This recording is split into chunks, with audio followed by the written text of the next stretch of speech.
20 plus years, at some point, you realized you were married into crazy. And that's what our podcast is all about. We offer love, laughter, and a dose of reality as we unpack this crazy thing called marriage. So sit back, relax, and get your ear hustle on. It's time to start the conversation. All right, let's go.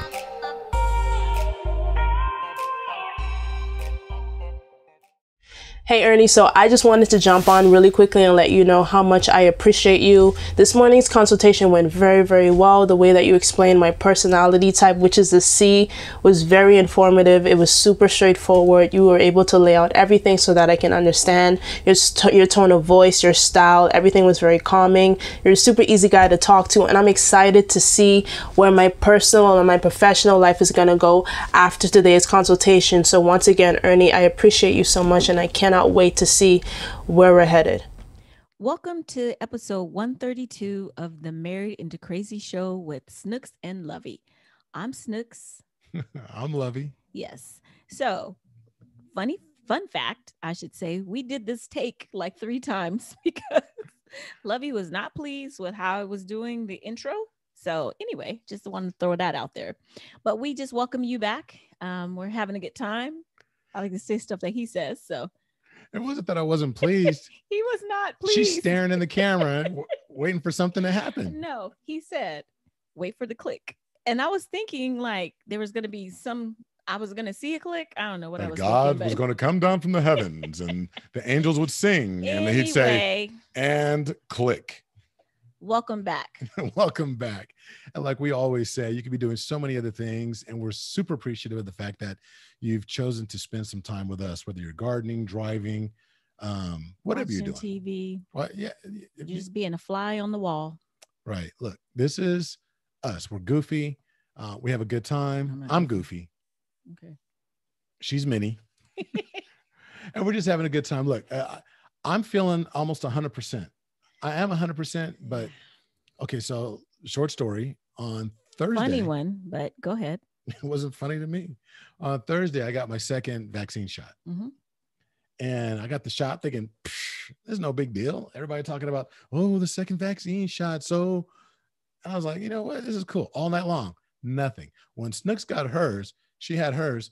And then a few hours later. No, you're not going to say that. A few hours later. It was the 25th hour from when I first got it. So 24 hours later? 25 hours, babe. Come on. So you felt nothing the first 24 hours? No, I was perfectly fine. And then just out of the blue, bam, I got chills, like violent chills. See, I must be super pumped because I got mine at 9:30 in the morning. And so right around 2 in the morning the next day. So 9:30 Thursday morning, got my shot. Everything's cool. Worked. Everything was straight. I was like, okay, I'm doing my thing. Everything was cool. Like I said, went through my day and then went to bed. And then around 2:00 in the morning, I started just shaking and shivering violently. Like there was like ice, like being intravenously inserted in my body. I could not stop just shaking. And it's so funny because usually I'm a very light sleeper, but Lovey thought he woke me up because he was shaking. I actually woke up because he was burning up hot, but it felt so good to me because I'm always cold. And I was like, oh, he feels so good. I had my feet on him. And then I was like, oh, maybe he's getting a fever. Oh, so I was the furnace. Yeah, pretty much. Yeah. She's a lizard. So always seeking, the hot spaces in the bed. And so she's always putting her cold feet, all that on me. But anyway, I was freezing. And so I'm sitting there shuddering and I could not for the life of me get warm. That went on for a while. And then there was the thermometer fiasco. Oh, yeah. We could not find the regular thermometer. So she got this little baby thermometer that don't work. Didn't even work for the babies. Okay. First of all, we're going to backtrack because everything that I gave him is what he gave me. So we did have a small thermometer. When I was sick, and Lovey couldn't find the other one. He didn't look very hard because I was able to find the thermometer for him. He kept cramming that thing in my ear. My ear was sore. I got it to work. I don't even know if that was the right temperature. Now thinking back on it. And so anyway, so she's shoving a broke thermometer in my ear. Oh my gosh. This is about me. I'm the victim. Yeah. Go ahead, baby. Let me have my moment. That's right. Okay. Big baby time. Yes. Big baby time. And so I'm sitting here and dying. I'm on my deathbed. Mm. There's a meme that I put out earlier that showed two pictures. On the top part, I borrowed it from someone, and it showed that there was a woman saying, "Oh, I'm sick. I'm just a little dizzy, but I'll be okay." And then it said, that was like woman with a cold. And then on the bottom, it said man with a cold. Had the covers pulled up, and it was like, Last will and testament said, or whatever. gather round, children. I may not be here much longer. And that's pretty much where I was. Yeah, because it was so funny too. When I went to work, I was like, "Oh, I might leave early. My husband's not feeling well." And they said, "Oh, you mean the baby?" I said, "Exactly, exactly." I appreciate your coworkers calling me the baby. They got husbands too. They know. Long story short, man, He's better for now. some of us, that second shot is no joke. So, fun fact: Lovey said to me early in the morning, he goes, "I owe you an apology." And I said, "You owe me an apology? I mean, I'm not tripping because you woke up. I know you're not feeling well, whatever." He goes, "No, because when you got your shot, I just thought you were overreacting." I was like, wow, really? Hey, I did. I thought she was like tripping because look, Snooks can watch an episode of ER and then she'll be on her phone scrolling, looking at WebMD. She'll go in the bathroom, take her pulse, and be like, "Oh my God, I think I have hypogonadism," or whatever the episode was about on the show. She's like, "I think I have that." No, I don't do that. You do. I do not. The girls will testify to this. I don't do that. I'm not a hypochondriac. Okay, maybe a slight one. Anyway, slight, yeah. Anyway, okay. But we're glad that the man Kaysen is back to. I'm back. 100%. Friday all day was horrible. My fever didn't break until like 11:30 on Friday night, and I was supposed to have another medical procedure and had to cancel that, postpone it till next month. Get the next appointment's not available for a month.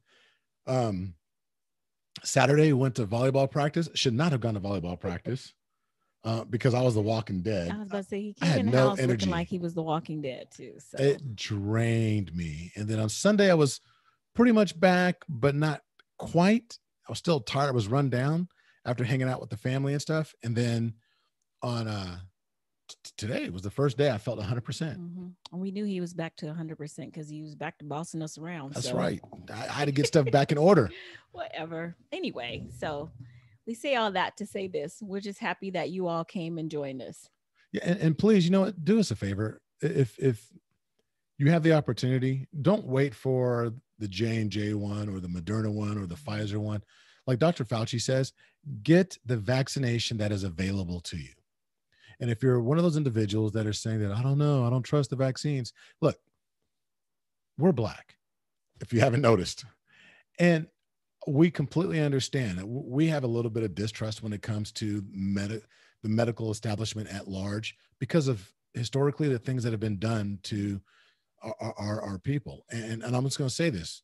It's not that long ago. I mean, I can give you stats and figures as recently as 2019 that there was something going on with Omni healthcare system. The people that were, anyway, I'm not even going to go into it, but there's distrust within the medical community. But this is one of those things where you have to weigh the difference between your fear of what you should be getting or what can get in the form of a vaccine and the repercussions of what will happen if you don't. Mm-hmm.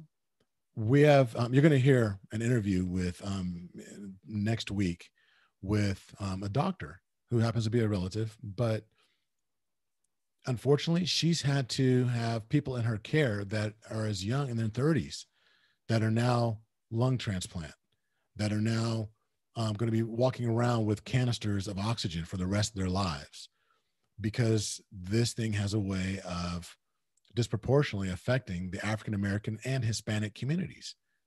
So get your shots. So that's my PSA for the day. Thank you. That and don't marry the Royals. Really? Anyway. So Lovey, I just want to say this real quick. Yesterday was, okay, he's messing with my mic. Yesterday, we spent the day with my mother, myself, my kids, and my sister and my two brothers. We were over my mom's house. Yesterday marked the 3rd anniversary of my dad's passing. So it was, it's bittersweet. I had talked to my mother earlier in the week, and she was down, and I was like, okay, what's going on? And she's like, I'm just kind of down. I said, oh, you thinking about dad? And she said, yeah, she's thinking about him. So I called my brothers and my sister, and I was like, hey, we need to get together and just go hang out with mom. We really been doing the social distance thing, but with the vaccinations, my mom's been vaccinated. I have, Lovey has, my brother and my sister and my two brothers, they're waiting to get theirs. But I was like, this is important for us as a family to be together because this is the anniversary and stuff. And it turned out to be a really beautiful day.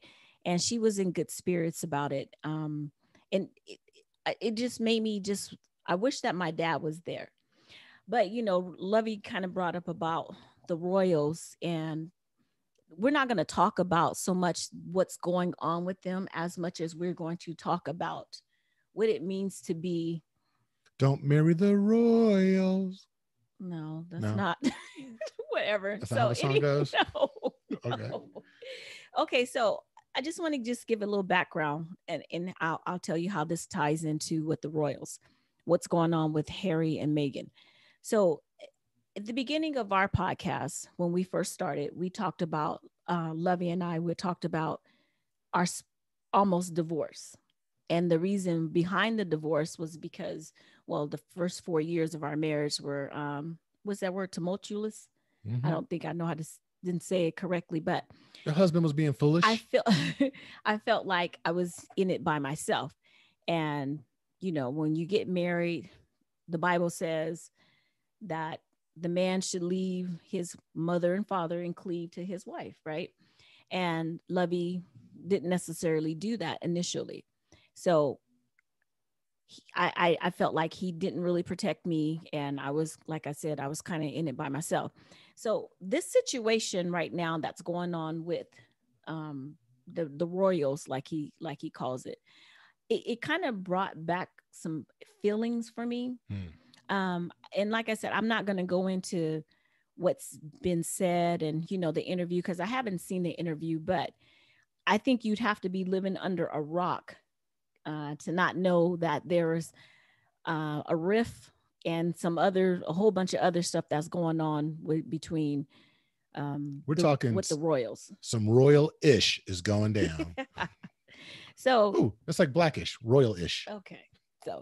So here's my thing. And what I want to talk about is Harry, probably Harry more than anyone else, because he's the husband, right? So he is the husband. Is Harry? Okay. Make sure I didn't get the brothers mixed up. So Harry decided they decided together that they're going to take a break from, or they're going to take a split. Who's they? Harry and Meghan are going to take a split from the royal family in England. The big circus that takes place. Okay, gotcha. Yeah. So in the reason, it seems like the reasoning that behind it is that his wife is being attacked. So, and I'm looking at you for confirmation of what I'm saying. And I'm trying not to make eye contact. Why? You don't stop being silly. So I just felt like, I want to say good for you, Harry, pretty much, because he took the necessary steps to make sure that his wife was protected. Well, it's funny to me though, because there's somewhat protected. I've seen people on social media going back and forth. All the women are saying, good, he should have stood up for his wife. Da, da, da. And there's a bunch of men talking about, oh, he's a punk, leaving all that money behind and blah, blah, blah. And so let me ask you a question, since you're a guy. No, I'm just going to ask the question. No, just seriously. If you had a job and your job threatened your family life, what would you do? Would you say, I'm going to stick with this job and forget my wife and forget my kid, and you just have to deal with your whatever feelings you have going on, because I like this job and I'm gonna? Would you? No. What would you do? Would you quit your job, or try to find something different? I would try to find something different. Just the way I operate. I'd look for another opportunity as close as possible to making what that is. But ultimately, if it was put my family in danger, I'd have to leave. In jeopardy of whatever. Okay, so I just want to kind of give like a little bit of a timeline. So they actually met on a blind date. Hey. Yeah, hey for blind dates. Yay. Okay, hold on.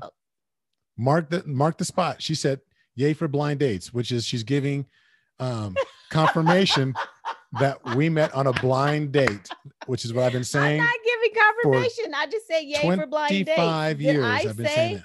Because we met on a blind date. Continue. Anyway, they met on a blind date July. I won. Continue. They met on the blind date in July 2016. And then November 2017, they announced their engagement. Their wedding was May of 2018. So October, they had a baby. Well, she had a baby, but like May of 2019, she had a baby. But also during that time, there have been a lot of stuff in the media. Things have been said about her, the British tabloids, just all kind of stuff. Every time you look online or wherever on the news, anything that had to do with the UK, you've seen something about Meghan Markle and Harry, some disparaging remarks or something. So October 19, 2019, I just want to read this right quick. We should have had Anne on this episode. Oh, okay. Anyway, October 19, 2019, I'm sorry. So Harry makes a statement. He says, "Unfortunately, my wife has become one of the latest victims of a British tabloid press that wages campaigns against individuals with no thought to the consequences. A ruthless campaign that has escalated over the past year throughout her pregnancy and while raising our newborn son." So he acknowledged that there's something that's going on. Right. And he's, putting it out there. But that's no different. I mean, but let me throw a counter argument out. No, there's no counter argument. You signed up for that. She signed up for what? The British tabloids. She signed up for. So I lived over in the UK. I lived over in England in 1989. I wasn't done. I'm just saying, but he was saying that, the British tabloids have claimed yet another victim. Okay. That's what they do. They're like the National Enquirer on steroids over there. Okay. National Enquirer is nothing compared to what the British rags will do to a person over there. Okay. So, but getting involved with the royals, that's just, you've got to know going in that this is par for the course. They're going to do this. Did they do that to Middleton? Kate, I don't remember hearing all that about her. I didn't hear. I'm just asking. I'm just saying, because I remember when they got married. I don't remember hearing because she was fair skinned, and I'm not even going to claim racial. I'm just saying, I don't care what it was. Was there all of this when you get with the royals? Was there all of that with her? I don't know. It wasn't. I don't really I'm follow just letting all you this know. stuff, It wasn't. Anyway, because now I'm getting in my feelings. I'm going back to 2001. No.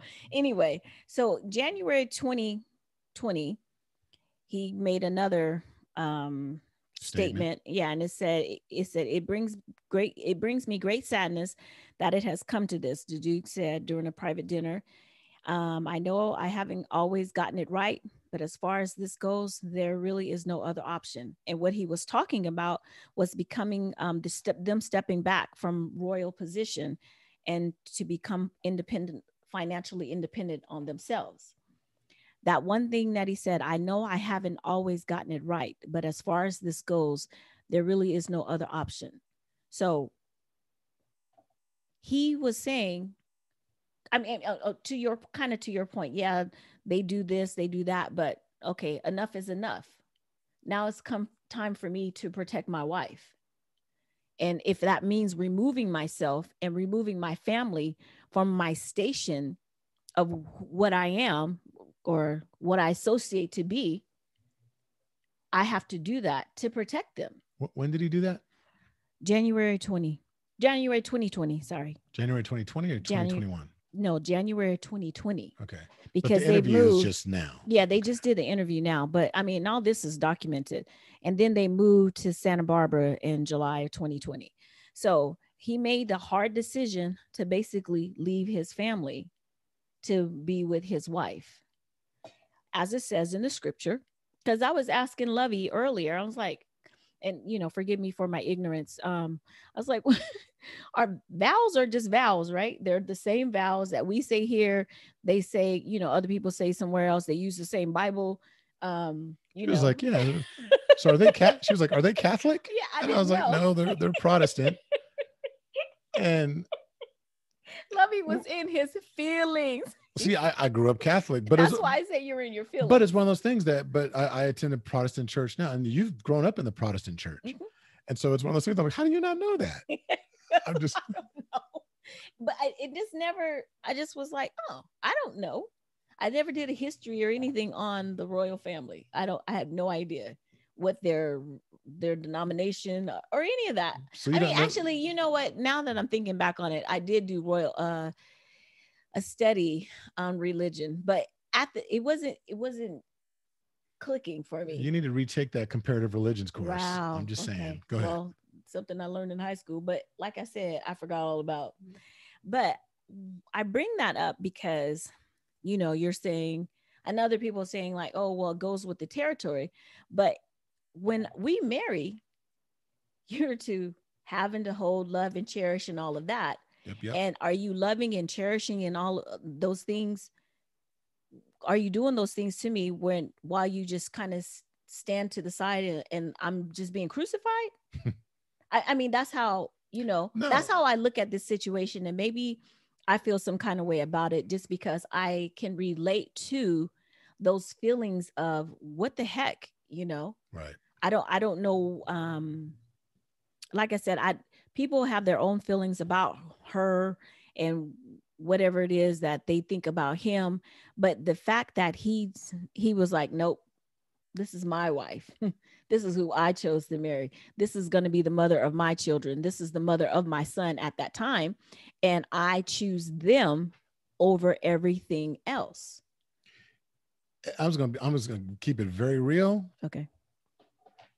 We have never, ever, ever in the history of Married into Crazy given an award. If I was to give it an award, a Married into Crazy award, the MIC award goes to Harry. I think so. Because, and taking nothing away from Meghan, but I was Harry. But I didn't issue a statement that said that I know I've gotten a few things wrong, but on this, I'm going to do it right. No, I was that. I know I've been doing things wrong, and now she wants a divorce. That was pretty much the end of it. But then God interceded. I didn't have the opportunity. Well, I'm saying I didn't have the opportunity. I didn't take the opportunity to turn things around when I had the chance, or when I was presented with my faults early on, years 1 through 4, after the blind date that she just admitted to actually going on. That we had. So my heart goes out to him. I mean, this dude is man of the year as far as I'm concerned, because he stood up for his vows. He stood up for his wife. Exactly. And here's the thing. He stood up to the institution of bullying, because I just can't help but think that had his father done the same thing for his mother, meaning for Harry's mother, that Diana might still be here. You never know. Or if he was truly in love with the other woman, if he would have stood up and said, you know what, I'm going to release Diana. Her. Right. Mm-hmm. And leave her alone, because this is the woman I love. I'm not going to keep her in the shadows. If it's Philip, right? Charles. Who's that? No, that's Charles. Okay, go ahead. If Charles had just stood up and been half the man that Harry is, I think that the royal family would be in much better standing than what they are right now. Well, I mean, you sound like you're attacking Charles, but no, I'm not attacking Charles. I'm just saying that Harry's doing the right thing.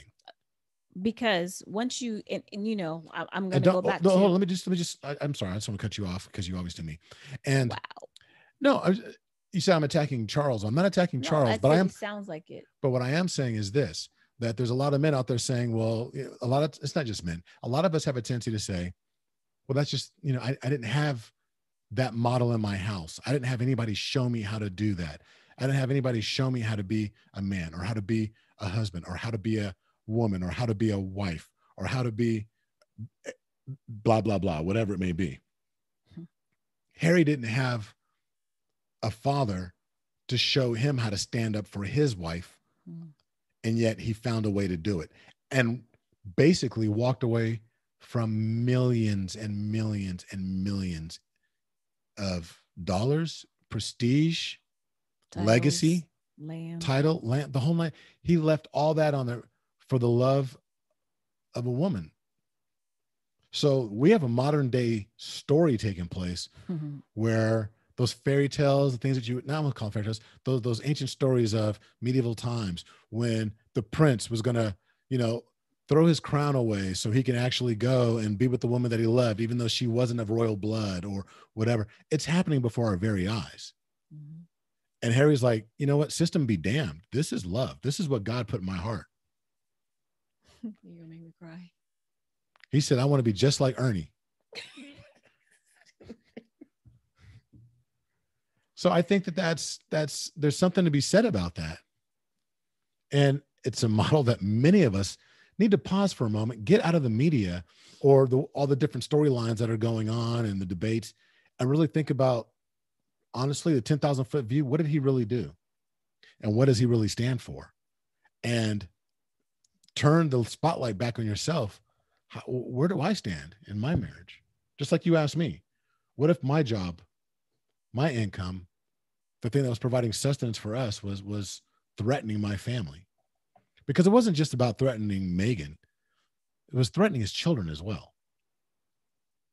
His own grandmother basically was turning a negative light on his wife and his grandchildren. We don't know that part for sure. Oh, I believe it. But okay, I mean, we don't know that part. I'll just leave it at that. Right. But what we do know is that she was being crucified worldwide. It wasn't just in the little old town for us, little old town in Sacramento, Right. It's worldwide. It's everywhere. And not that it's not going on. It's not still not happening, but it's not in her face as much as it is here, as much as it was, over there. But so why were you in your feelings? Why were you just crying? What, a minute ago? Was it because of my eloquence or? No, just because. So here's the thing. It evoked some feelings, and of course we've moved past everything, but sometimes, there are certain triggers, certain things that trigger an right. emotional response or an emotional feeling. I remember feeling by myself.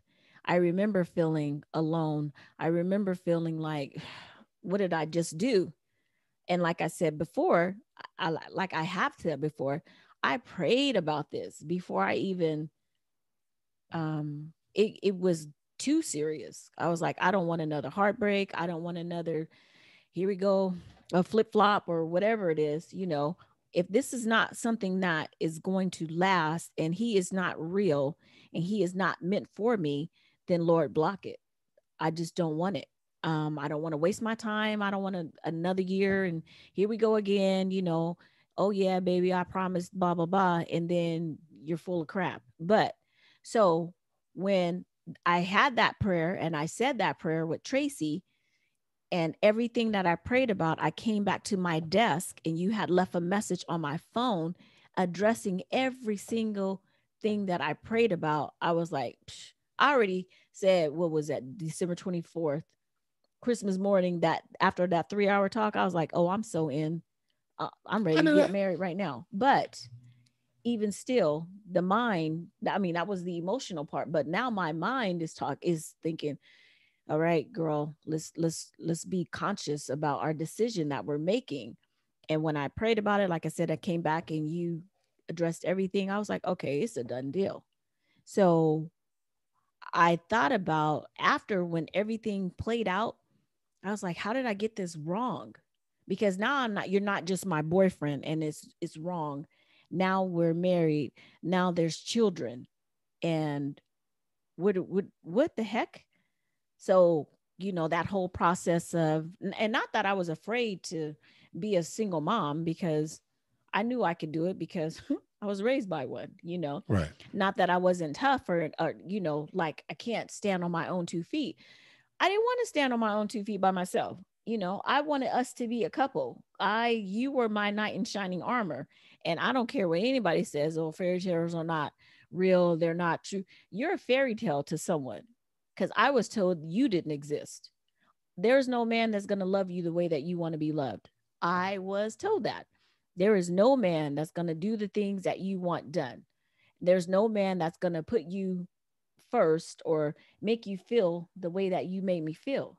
So I'm like, there's somebody out there, and I'm not going to settle for anything unless it is that, because I felt in my heart of hearts, I'm waiting for this guy to come. And if he never comes, I guess I just won't ever get married, because this is what I want in my marriage.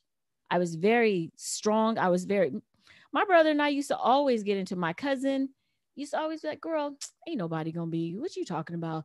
You better start reading those books. You better quit watching movies. All these different things.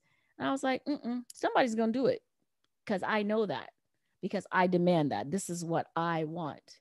So it made me feel. Go ahead. So you feel like Megan. It would be great to have a conversation with. You think they'll give us an interview? You think they'll come on the podcast? Yeah. We can get Megan and Harry on the podcast. If y'all know Megan and Harry, tell them we want to talk. Tell them to email us. Just a little bit of similarities. snooksandlovey@gmail.com. We got space for them. We can't pay you. They homeless, so we got an extra room too. They're not homeless. What are you talking about? They stay in Tyler Perry's place. They ain't got no home. They live in Santa Barbara. In Tyler Perry's house. They squatting. Okay, whatever. I'm just saying, homeless. That's squatting. Let me go squat. But it made me feel, it evoked emotions, because like I said, I thought, how did I get this wrong? And I felt the aloneness, people don't know what you're suffering quietly. We put those, I always think about that one. Is it Cialis? I don't know. The one with the. Why do you always say Cialis? That's erectile dysfunction. I'm so Everybody sorry. I just got to put this out there. I don't take any of those pills. No. But she keep talking it up. She keep bringing it up. I'm like, what TV are you watching? No, I'm sorry. But the one where they have the sad face. She's her real face, but then it's a depression medication. I don't remember what exactly. it is, but it's a depression medication. But there's so many people who operate and they live by that. I mean, I'm saying live by that, but that's their lives, and I remember feeling like that myself. So when and then I'm looking at the timeline, they got married in May 2018. And then in January 2020, he was like, okay, we're stepping back. I've seen enough. It's been a year and a half. Nothing's changed. You're basically, you're coming in for my wife. I don't know what's going on in the household. Maybe there was no support. It's like, the family gathering around and saying, hey, you better leave her alone, whatever it is. Who was sticking up for her? And so maybe he felt like, you know what? Did her mom live over there with him at one time? I have no idea. I don't know. I just know she was at the wedding. But it was just that, he took immediate, I felt like he took immediate action, and he was like, this is who I love. He didn't wait till year 4. But yeah, and it made me feel like, and I say good for him. You go, Harry, and you stick up for your wife, because that's your wife. And we put too much emphasis, and we give too much power to positions, and oh, that's that family or whatever. But when you married me, like the scripture says. I already said it, Genesis 2:24. A man is supposed to leave his mother and father and cleave to his wife. That's exactly what he did. The 23 says, bone of my bone, flesh of my flesh. And I felt like he was like, this is mine to protect. And so that's what I'm doing. Whether what she said happened or not, he is protecting his investment, his wife. I don't mean like property, but we're in this together. So I'm very passionate about that. When I see husbands and wives and they're like, we get down together, we get down where we get mad at. And if that get down means, then I will move to the other side of the world to protect my marriage, to protect my children. That is exactly what I'm going to do. So of course I'm getting a little bit more. Hey man, I know, I see it coming. I felt that one coming. So I just felt like, good for them, because their marriage comes first. We stand in front of the preacher and we say all these things. So all you people, and I'm just saying you people, whatever, all the people who are putting down whatever decision that they made, so they should not honor what they said. I'm just, So, well, in this society, there's a lot of times where people think, okay, well, it's transactional. It is very transactional. Marriage is transactional. And they think that, okay, well, it just kind of depends, well, what are we going to get out of it? If we stick around, what are you going to get out of it? Where's the whiffum? What's in it for me if I stay? What is it? What will I lose if I go? Right. So I'm going to lose all this prestige. I'm going to lose the ability to do whatever it is that I want to do. We look at it from the material part. We look at it monetarily, but we never look at it from, I won't say never. Some people don't, but they don't look at it from what's in the heart, because material things, you can replace that. He may not get another castle, but he can build a home that goes by his rules, not by someone else's rules from 2,000 years ago, or however long the monarch is, from way back when. He may not have $200 million, however much money that they had in the bank before, but he'll always be able to make money providing he's alive. But when I break my heart is broken. Not that, oh, you will never love again, but this is what I said I wanted. I got married. I married you. You asked me. I just think that it's a great story. It's a great reminder. I think it's phenomenal to be able to see that in today's day and age, in this contemporary society that we have, to see a husband and a wife choose each other. That's what it boils down to. I guess I could have said that 30 minutes ago. Right. The podcast would That's be what over. It comes down to. A husband and a wife chose each other, and they kept their word to each other, and to God, and to their children. That, the kids weren't around at first, but I'm just saying that it's so, honestly, I mean, and I want to say thank you to Harry and Megan, because you've given us an opportunity to create the Married into Crazy Awards. And you're the first recipients. There's nothing we can send you, so don't reach out unless, of course, you're going to give us that interview. But we won't even charge you for it. Right. Tell us where you are. Give us your address, and we will send you an I can for couples. But but they do, because you know what? When you think about it, the ideal, the 5 tenets of Married into Crazy: compassion. He showed absolute compassion for what she was going through. He did. And it doesn't. Okay, go ahead. And I was going to say, and I think that I don't know, just kind of from what it seems like, is like she tried to stick it out for him too, because she knew how. But there's only so much you can do before you're no longer the person that he married. I know. You do all too well. and then real. It doesn't get more real than saying, you know what, I'm going to abdicate my claim to the throne. Everything. And he's like 5-6 people down from the throne itself, or from the crown. But for him to actually say, I'm walking away from all this, it doesn't get more real than that. It's not like, okay, I'm gonna get another job. It's like, I'm giving it all up. Yep. We'll figure all this out. And it doesn't get more real. And as far as accountability, he's been accountable to the world. He sat down with Oprah, not just him. They sat down with Oprah, bared their soul, and spilled the tea on what was going on, and told their version of it. So they were extremely accountable to it. And here's the thing. Nobody on that side has refuted, really. And they said, oh, well, it's not quite like that. But no one's come right out and said, you're a liar. I mean, the tabloids, everybody pretty much backs up what they were saying, because their silence. Yeah. I mean, well, I think there's some that are, like I said, again, I'm not reading whatever, but there's some out there that are like, oh no, it wasn't like that. Unfortunately, it's been chronicled the entire time. So it's like, y'all put it out there. So you can't really, are you lying now or were you lying then Yeah. when you reported it? Mhm. So then on top of that, the zealousness, I mean, I don't know. I guess the most zealous thing that they've probably done is stayed together. You know, they have a zeal. They've maintained their love for each other, their joy, their excitement. They have that zeal for their marriage. Mhm. And the yielding, That goes without saying. that goes without saying. He not only did he yield to he didn't yield to his wife, and I think that's what so many people are seeing. He yielded to the covenant. He yielded to the covenant itself, The promise. the promise. Yeah.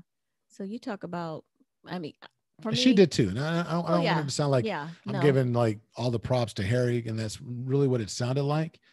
But I think that a lot of times in a society where men are generally the ones that are not the ones standing up for their marriage. Don't get me wrong, it goes both ways. Women cheat, women do stuff, women walk, women leave relationships as well. But historically and prominently, it's the men that aren't the ones that are holding up their end of the bargain when it comes to the covenant. That's true. But like you said, it's not just about, because she's a hero also in her own Absolutely. right. You know what I'm saying? But And she should come talk about it on our podcast. but I just felt like, I feel like more pressure was on him to perform, because the expectation was there for him to continue to carry things on the way that they had been. You know what I'm saying? Right. To perform in the duties that he had been. So he had to make, they both had to make a big decision. But let's keep it real. That's his family. It's easy. You know, It's easy because it's hell. His daddy did it. Other people stayed and said, oh well, I'm going to shirk my responsibility. I'm just going to push people aside. It's happened all throughout history. I mean, there's eons and eons of stories have told of the wife or the princess or the Duchess being pushed aside. Mm-hmm. Heck, it almost happened on Bridgerton. Oh my God. Anyway, so I just think though, when you talk about legacies, what a legacy. That's Right. a legacy of love, and commitment, like you said. So that's what I wanted to talk about. No, I think that's good. And so here's the thing. And at this point, what I want to do is like we close out like we always do with I Can for couples.